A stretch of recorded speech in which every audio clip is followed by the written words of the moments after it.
Morning! Dali mga unta, pamahaw dala pag-udto. My 13th birthday, we were visited by some people from the museum. They wanted to use Grandma's tribal masks and faces for a display. Dali mga And they unta. said they'd pay us a lot of money if we Mga allowed them to pibunta, borrow mga it for a few weeks. Mom and Dad were oh. over the moon that the dirty junk around the house was worth something. We could buy a new car. And replace the laptop Alice trashed. We can pay off the mortgage and finally be debt-free. Itong gan, bakit napakan? This could change our lives for the better. But before the people from the museum arrived to collect the things, I heard a huge crash from the basement. I went running to see all the masks and clay pots smashed and broken on the floor. And Damien stood in the middle of the stick. I'm so sorry. I was just looking at them. This time, he had gone too far. I slapped him. Ilang di ka subject nyo, buntag. You did that on purpose, you jerk. Yang anong dali raman kayo to, pila raman to ka subject nyo na klase, gamay raman kayo. Huwag ka ning apel. Wala ka ning apel. Ha? Ugma 10, ugma 5, ugma 5. Ikaw, kay absent di mo, ikareport na imong mama. Madipjab kung adto, bahala ka. He's ruined everything and you're still gonna have him around? Why don't you send him away? You don't want us to send your brother away? Tungtod ang I'm itlog. wrong about him, okay? He's not my brother. He's crazy and he's dangerous. Mom and Dad exchanged a weird long glance at night. Fine, we'll send him to a special facility so he can get better. That night, I locked my door and I could still hear Damien screaming and crying in his room. Mag-YouTube ko dito sa akong Gone. director niya. Sad and broken. Oh, He tried to i-defrost. be nice to me, but I saw Ang right na ay nangit-ngit man. We were sad because Damien had left, and I could never make them happy. In the fall, the doctor said it would be good for me to restart regular high school. Nauga man yung Things were paksiw going ay. really well on my first day until Naginuton na paksiw, mo kay gihatan ko sa iro. I'm so scared. Dude, grow up. That wasn't all. In my very first class, Ang gabi ay magsabaw ko isda. bonkers girl. I heard you were the ghost girl. What's it to you? I'm Tara. I just moved here from Ireland. Is it true? Your house is haunted. I'd love to meet a real life ghost. I've dreamed of it my whole life. Are you nuts? Who's crazy dreams like that? You have read Dead Love Doesn't Die? It's the most romantic book ever. Are there handsome ghosts in your house? Are they single? Girl, you need help. No, I need a ghostly boyfriend with ice-cold lips and dreamy eyes who can transport me to his town and give me a million ghostly kisses, and he'll take me away. Was there something wrong with me? First Damien and now Tara? Was I a weirdo magnet? For the next few weeks, she stuck to me like glue. At first, I acted indifferent because I wasn't sure she'd even stick around for too long. But she Di did, ko pwede and I walay slowly kape. started to enjoy having a friend. Adik na sa kape. Ghost girl and her vampire girlfriend. What in the twilight? Tara hissed and hit the jerk on his arm. You're absolutely crazy. Ana na plano eh. Nara magud ni sa likod sa runway. Kalingog-ngog. Yan naman yan.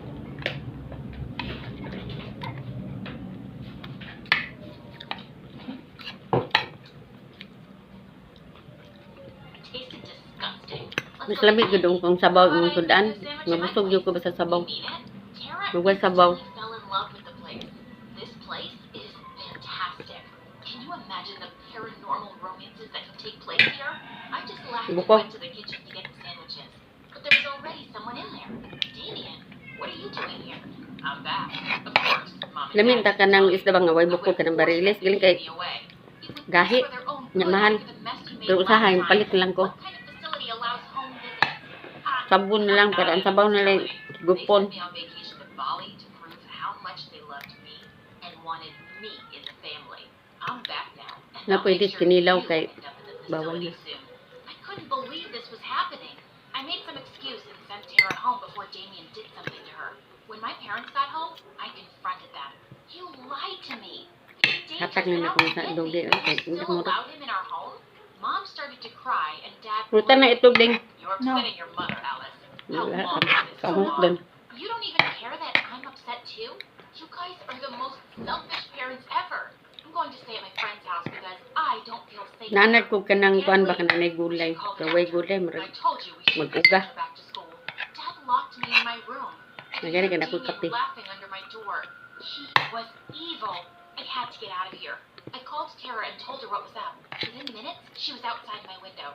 Come on, ghost girl. Let's get you to safety. Tara's house was so normal. It was awesome. She pulled out a mattress Nga ka nga ni kaon nimo sa and brushed my hair to gawas. calm me More down as I magyapon sa told nas her balay lami everything. man ni kaon. Wow. Nga dali ra pud ka mabusog. Gamay lang mo kaon nun busog na ka. I finally Nga get pag humani po nimo kaon, friends. dali ra pud ka gutomon sa balay. Tinaganay mo kaon nun, di pa ka I mabusog. thought things would be different for me once Damien came, but he's the worst. And ever since he came, my parents treat me like I'm some lunatic when he's the crazy one. He really scares me, Tara. Don't worry, you're safe here. Sa gawas bisag unsa ka gamay mo order maigo man nimo kaon. Yung daghan pa mo. Dire maglungag kag daghan. Di man paigo. Si pagdungag. Nako, atas mo sa lugi.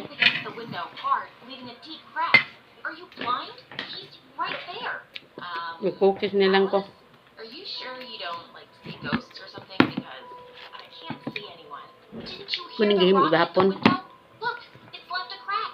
What are you talking about? What? Why was Tara suddenly lying to me? Suddenly the door Let's look. slammed open and my parents were standing there looking worried. How did you find me? Did you tell them I was here, Tara? I thought you were my friend. No, Alice. Tara didn't tell us. Nay-order na ko ani, kuan, 40 ka buok. Let's go home. No, you're just gonna lock me up in my room again. What's going on? Tara says she can't see Damien. Is she lying? Or am I crazy? The saddest look crossed my mom's face, and she broke down crying and hugged me. No, Alice, you're not crazy. That's when they told me how they'd never adopted a boy named Damien. We thought he was just a harmless Dami na imaginary magkuan ba, friend. But when we magtuslo-tuslo. started seeing him all the time, we tried to stop it by saying we'd send him away. The doctor said you had created Damien to help with your feelings of being alone and we should play along. So we agreed. But then you started acting out and blaming it on Damien. We were so glad when you finally sent him away yourself. We thought things were going to be okay now. But then you said you saw him again and we just can't see you like this, sweetie. And it's all our fault. We should have given you more time when you were a kid. I was in utter shock. So... Hindi nakakwat na ang dikit sa kuha. Kaya maghimo man lang pag kuan. Nani. We weren't mad about any of it. We were just worried. Ilahi, pakaunan na si Ro. Damien was the friend I made up. Why was he suddenly... Kan mo si Ro itong itlog kay Your imahurot. doctor said you suffered from low self-esteem. In your mind, no one wants to be friends with you for long. Oh, Aha. it took me Ayan. ages to get her to call me a friend. Are you real? Can you guys see Tara? I could pinch you. Ouch! Okay, you're real. Don't worry, dear. We talked to your doctor and he says we can start therapy sessions now. You'll be fine. And we'll be with you all the way. Me too. Ana tanan, awa naman di ay. Big bear hug. Urot na, last na ni. Feel alone at all. Humok ang cookies. When I moved away from home, I promised my family it would just be for 1 year. Then I'd be back. Tangan ako nag-itlog tulo ka 1 buok. year turned into 10 years. And I think my family gave up all hope that I'd ever return. Obviously, we grew apart during that time, but I still sent them half my salary every single month. And we spoke on the phone when we could. Usually, they'd send me excited voices. Lamag ko ka displayhan dire. But Manang dili maybe ko months ka passed where baligya I di never display. sent them. Kay Just guba. the occasional thumbs Guba up man to emoji. ang I started to marag get worried tindahan. and decided to fly home Nya and hugaw ba? surprise them. Guba kan limpyo. It was long Nga overdue. order lang. See, I've been working as a maid for a super rich family, and not once had they let me take a holiday. I lied and told them that my dad was sick and that I needed to rush home. For all I knew, that could even be true. I expected Wala them namang to kaon let din me sa go balay. straight away, Ang but ilang order. instead they told me I couldn't leave, and that if I dared to, they'd fire me. So, I got fired. They gave me 1 hour to pack up all my stuff, say bye to the kids, and get out. I couldn't believe it. After everything I'd done for them, well, now I was even more excited to get home to my family, who loved me dearly. Urot na. But I knew once I got home I could live with my parents and they would take care of me, just like I'd taken care of them for all these years. Except when the taxi pulled up outside my parents' address, something didn't seem right. My dad loved gardening, but the garden looked like a wreck. Panic shot through my body. Something must have happened to him. I ignored the mess and rushed to the front door and started knocking. I knew no one was in because the house was in darkness. I decided to just try the door in the hope that it would open, and wow, it actually was. I walked right in, and I'm not joking, it smelled like someone had died in there. I covered my nose and ran into the other two rooms in the house, but the place was Kanera deserted. kung gihimong baso, tubig, nagkape. My heart froze. My parents were still here Dugay na after kani all. akong kuan ba I mag turned around and said, "Surprise, I'm home!" kuan na ni. Instead of seeing my parents standing Mag there, 6 years na I ni. was face to face with a huge, hairy guy. He looked more shocked Diyo than ning me. I ampingan. screamed and asked what he was Yung doing man in my nagipagamit house. og lain And ako ring before I ginagamit. could say anything more, he started running. "Hey, I'll call the police!" I screamed, and that got him. He stopped Tubig running init ang and came ginom. back up the path. Then he laughed and said, "Ain't nobody lived here in months, sweetie. I moved in when I saw the place was deserted. Finders keepers, right?" I couldn't believe it. Where were my parents? I had a really bad feeling. Had they just abandoned me? I looked around the room and noticed there were some envelopes lying on the table. Enjoy Alpha Family Lunch with every Pokemon Happy Meal.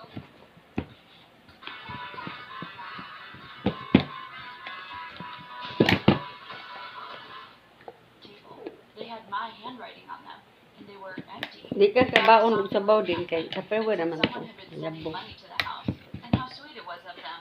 This couldn't be happening. I had to Kuning face the ihatag police. sa My parents dogi-dogi. could be in danger, or worse, they could be dead. The guy said he had to go run an errand. Na may I buhit don't know ni why. pero I ang ering. decided to look around just to make sure my parents weren't tied up somewhere. Clearly, I'd been watching too many horror movies. The place was filthy, but seeing as I'd spent the last 7 years as a maid, I got to work and started cleaning the place. Hours later, the guy came back, and as soon as he was inside, I asked him what he knew. He said he'd never even seen my parents, and that this place had been empty when he moved in. I didn't believe him at all. Ilahanan He ning looked paniudto scared sa and pulled out his phone to call the police. "Hey, irig that's my iro. dad's phone!" I shouted at him. Then he looked at me and said, "Well, it was here when I moved in, so I just sort of claimed it." But I didn't understand. Why had he been replying to me then? I asked him about the thumbs up emojis, and he said he was just being polite. Then he Lagi said, mo kadat "Oh, so nagngit-ngit no. you're Anna then. Thanks for the money, doll. You've been a real help. Pagkaon I sa call na you kami Anna the Angel dogi-dogi around sa akong here. alaga. Very sweet of you." This was too much. I tried calling my mom's number, and suddenly I heard a phone ringing. "Oh, I didn't think Margot was here," the hairy guy said. Then he dug around in his sleeping bag and pulled out my mom's phone. I gave up. I just have to go to the police. I was too scared to call them in front of this guy, so I told him I'd go try to find my parents, and I'd pop back around soon. I ran out there with my suitcase, and then I called the police, who said they'd be right over. I decided I'd go speak to the neighbors in the meantime, see if anyone remembered me, and could tell me anything about my parents. But there was no one around. In fact, it looked like a ghost street. Had everyone just moved out? I remembered my parents had mentioned they might move because there were rumors all the houses here were going to be torn down. Well, maybe that was what had happened. Maybe they just moved? The police arrived 30 minutes later, and they went into the house to have a word with the hairy guy. After a while, they came back out and said this whole neighborhood was due to be torn down now, so the squatters could do whatever they liked. But it's my house, I said. But you look at it. So I could come down to the station and file a proper report. The whole time I was freaking out though. Why wouldn't my parents tell me if they moved? This made no sense. When we got to the station, I told them my name. They typed something into their computer and looked up at me confused. "Sorry, ma'am, but it says here you live abroad." Duh, but I was back now, and I didn't have time for this. I asked them to at least help me find my parents, and when I gave their names, they said they'd left the country a couple of months ago, and therefore they couldn't help me. I made quite a scene, and eventually they asked me to leave, and they'd have to call the chief police officer. I've been gone so long, I didn't know what to do. My parents could be anywhere by now. And why hadn't they told me they were going traveling? I felt kind of annoyed. They should have been using the money I sent to look after the house, not go traveling. No one at the house was horrible. I Ito walked kasi yung the balik streets klase dingding. before finding a little cafe. I was starving and exhausted, so I flopped into a seat. Ito kasi yung klase. Then, 10. ako nagsugod og link. 10 na magani o. 10-20 na. Wala pa nagsend og link. Kung may nang kuan man ni.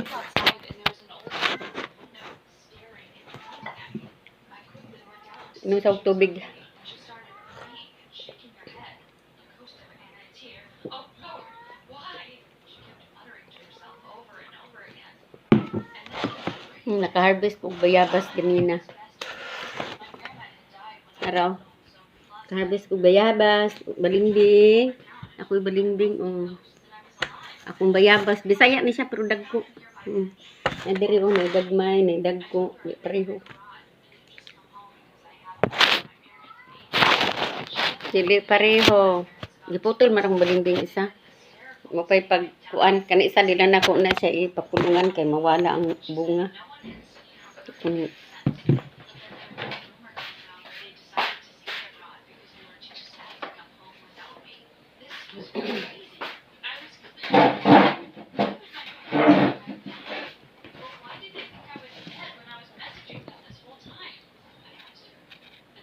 sus tong pagputol nako sa balimbing dito sa isa, gipulungan nako. Gamit nako tong kutsilyo nya wala kabalo ang kutsilyo dai kanang iha ganing pulaan diri nagduag pag tikbas nako ang kaning iyahang pangtikbas nilpad dito pa ingon sa kong kuan diri sa kong ulo may kay gamay ra ang naigo may gani kay wala naigo akong mata patay ko atong naigo pa ko mata ha nanghilan pa.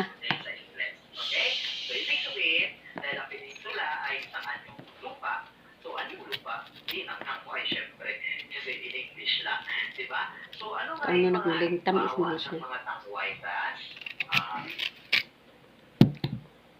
Okay, Muhammad, Jumaine, ano yung mga halimbawa ng tangway? Kami ito sukal tamis pa. Ganun.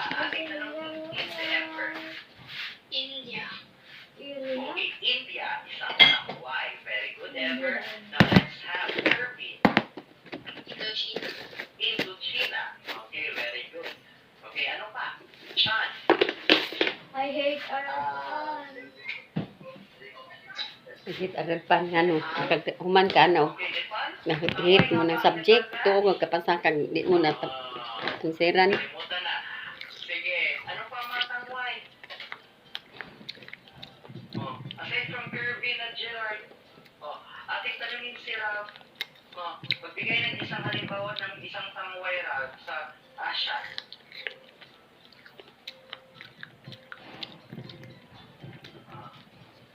Maraming tangway ang Asya class. Marami din akong sinabi nung nakaraan. Study gani ka no, kung makabalo ka. Yun lang ba ang tangway ng Asya? Ating tanongin si Rich Ann. Turkey. Ang tagbalimbing, balimbing. Magbigay na. Princess. Arabian, sir. Okay, ang Arabian Peninsula. Okay, very good. No?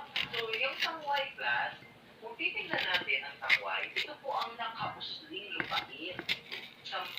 Isang malaking lupain class, nakausling siya. So, ibig sabihin, pinalilibutan siya. Ay, hindi siya pinalilibutan totally ng katubigan. Oh, di ko nagkaog balimbing ba pero kay tamis man nagkaon Meron ko. na siya 3 sides, pero yung one side niya is Di pa man di siya ingon nga kuan gud hinog. Tag hinog pud kayo, kuy lami. So, huwag natin yung kakalimutan. Ang sinabi naman ni siya na Nepal, na ang Nepal ay hindi isang tangway, ngunit parte ito ng isang Yung online class sila. ang Nepal. Titingnan mo ang geografiya ng Nepal sa nasa itaas yan ng India. Nepal. So, ibig sabihin, siya ay isang parte ng bulong-bundukin. Ano nga ang matatagpuan ng bulong-bundukin doon sa malapit sa Nepal na China? Tangag suka. Ano yun? I don't Doon know. matatagpuan ang pinakamalaking bundok. Sa buong bundok. Suka to Ano you. yung tawag sa bulong-bundukin? Okay. Yung mountain range in English. Really yan. Mount Everest po. Mount Everest yung bundok. Diba? Pero yung tawag sa bulong-bundukin Naon tag balimbing. na matatagpuan mo na kung saan parte din o bahagi ang Mount Everest. Ano yung tawag? Natin? Pag-arat imong tutunlan, pwede ka makaon ani. It starts with letter H. Starts with letter H. Ano yung bulong-bundukin na yan? Yes, Muhammad. Kaya kung aslom ka nun, di ko makaon. Is it Mount Apo? Ang nakaslom diri suka. No, hindi Mount Apo. yes, dito in the Nepal. Huwag muna tayo pupunta sa Pilipinas. Okay. Ano yung tawag? Starts with letter H. Tawag sa mountain range or bulubunduki. Tawag doon. Anong bulubunduki starts with letter H? Wala na ba? Same hands pa rin? Okay. Sige. Kasi hindi nakasagot si Ralph kanina. Yes, Ralph?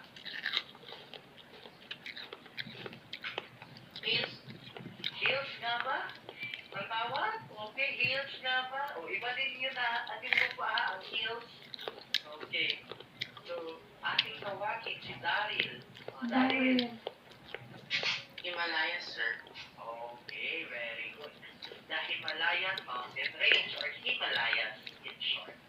Okay? So, bahagi ang Mount Everest ng bulubundukin na tinatawag na Himalayas. Okay? So, ngayon naman, bakit nga ba tinawag sa Pacific Ring of Fire ang Pacific Ring of Fire? Ano ang dahilan, Kat? Anong dahilan, Tingnan, kung bakit tinawag sa Pacific Ring of Fire ang Pacific Ring of Fire? Naipaliwanag Kami ko kayo. yan, di ba? Ewan ko na lang kung naaalala niyo pa. Si Ever, I know na si Ever, naaalala niyo pa yung mga tinatalakay kasi parating naka-raise ng hand si Ever. Pero hindi kita tatawagin Ever kasi yung iba ang titignan ko kung naalala pa. Ating tawagin si Gran. Gran. I don't know it, sir. Bakit you don't know him? Hindi ka ba nakikinig ka at kung nakaraan? Kalimutan agad. Okay, by next time you need to review all of the topics natin. Before you enter our meeting. Okay, yes? Study ka. Tawagin si Ano, si magtanaw karton, study. tinawag sa Pacific Ring of Fire guys, ang Pacific Ring of Fire. Ano Yan. ang dahilan? Ano pala Badlungon, masuko. sa Pacific Ring of Fire? Karon mga mut nga ka diha mag answer mo.